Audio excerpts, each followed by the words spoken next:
আমাদের এই সমাজে দেখা যায় যদি মসজিদে কোনো একটা সারব মদ পানকারী যারা মদ খায় তারা যদি মসজিদে এসে পৌঁছায় তার তিরস্কার ভৎসনা করতে কেউ বাদ রাখবে না।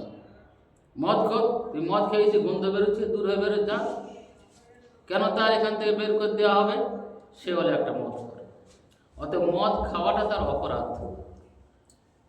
কোরআনে কারিমে বলা হয়েছে লা তাকরাবুস সালাত ওয়া আনতুম সুকারা, যখন তোমরা নেশাগ্রস্ত অবস্থায় থাকো তোমরা নামাজের নিকটবর্তী হয় না, নামাজ পড়তে যেও না। সেটা তো আমরা বুঝি যে নেশা অবস্থা থাকলে সে সেখানটা আসতে পারবে না। কিন্তু আমরা একটা দিকে খেয়াল করি না, আমাদের এই সমাজে নেশাগ্রস্ত তো থাকে লোক, কিন্তু লোক আরও যে সমস্ত পাপ কাজে লিপ্ত হয় সে কাজগুলো অনুরূপ হারাম, কিন্তু সেই হারাম কাজগুলোর প্রতি আমরা কেউ ভ্রুক্ষেপ করি না। যদি কোনো সুদখোর মসজিদে আসে, কেউ হারাম মাল ভক্ষণকারী সে মসজিদে আসলো, কারোর জমি জমা অন্যায়ভাবে কেড়ে খাচ্ছে সে মসজিদে আসলো, এ ব্যাপারে আমাদের কারোর কিছু যায় আসে না, কারোর কোনো মাথা ব্যথা নেই, আমরা নিজেরাই চিন্তা করি সেটা। তাহলে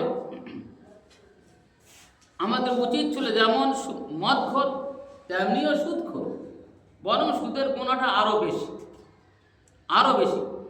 মদখোর একাই গুনার মধ্যে পড়ে যায়, তার গুণা তার উপরে থেকে যায়, কিন্তু সুদখোর বহু জনার নিয়ে এসে গুণা করে, সমাজটাকে কলুষিত করে একটা সুদখোর। কিন্তু বর্তমান সময় দেখা যায় ওই সুদখোর মসজিদের হয় সেক্রেটারি, নয় ক্যাশিয়ার, নয় আরো কোনো দায়িত্বে থাকবে, মাদ্রাসার দায়িত্বে থাকবে, তার টাকা আছে, টাকার জোর আমরা টাকা পাবো, সুদ করে বলা যাবে না যে তুমি সুদ করে কেন তোমার নেওয়া যাবে না, তোমার নেব না আমরা। কিন্তু হ্যাঁ, যদি লোকটা মদখোর হয় তাহলে আমরা খুব মনে আসে বলতে পারি যে তুমি মদখোর যাও, তোমার এ দলে স্থান নেই, তোমাকে কোনো মতে নেওয়া যাবে না। এটা হলো আমাদের চরিত্র। আমরা এটাই চিন্তা করি না যে আমাদের ভালো হতে হবে, আমাদের সুন্দরভাবে জীবনযাপন করতে হবে। তা না হলে আমাদের একদিন না একদিন আল্লাহর কাছে যেতে হবে, সেদিন কিন্তু সবাই ধরা পড়ে যাব কি আমরা কোন কাজ করেছি। আরেকটা কথা আমি প্রায় সময় বলে থাকি যে আমরা যারা চলাফেরা করি আমাদের সব সময়কার জন্য উচিত আনতুম তামুতুন কামা তাইশুন, তোমরা যেভাবে জীবনযাপন করবে তোমরা সেইভাবেই মরবে, সেই অবস্থায় মরবে। যদি একটা লোক নাফাক অবস্থায় যায় তার মৃত্যু নাফাক অবস্থা হবে, একদিন ভালো অবস্থায় যায় তার ভালো অবস্থায় হতে পারে।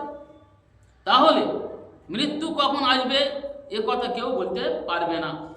ঘর থেকে বের করলেই সে বলতে পারবে না কোথায় কি ঘটবে। হতে পারে এমন জায়গায় তার মৃত্যু হবে, তার বাবা মা আত্মীয় স্বজন কেউ তখন থাকবে না, তারা কেউ দেখাও পাবে না যে তার আত্মীয় স্বজন তারা দেখবে যে বাচ্চারা এইভাবে মারা যাচ্ছে, কি এই হয়েছে ওই হয়েছে, কথাটা কোনো মতে হবেই না। তাহলে আমরা খুব সহজে বুঝতে পারছি যে আমাদের মৃত্যুর কথা স্মরণ করে রুজু ইলাল্লাহ হওয়া দরকার, আল্লাহর দিকে ফিরে আসা দরকার।